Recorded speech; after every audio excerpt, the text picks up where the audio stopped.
Hey everyone, my name's David Cottingham, co-founder and CEO of Airlock Digital, and we're here today at Black Hat 2025 in beautiful sunny Las Vegas, here at the Airlock booth, and here we're demoing our brand new product release, version 6.1.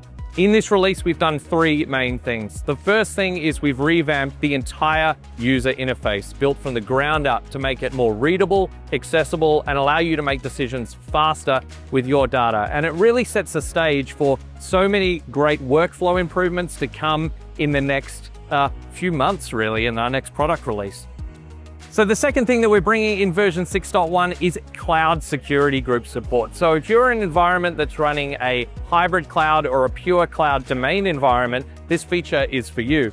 What it does is it enumerates the cloud security groups that you have in your Entra tenant, and you can use that to determine who can use self-service OTP and manage exceptions, and also who can run what in the environment using our powerful Allowlist capabilities of the product.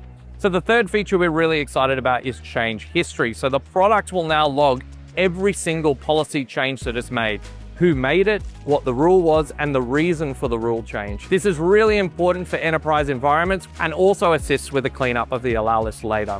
But thank you so much. We're really excited to get the version 6.1 product into your hands, and we've got some great things coming up on the product roadmap over the next couple of months, so stay tuned.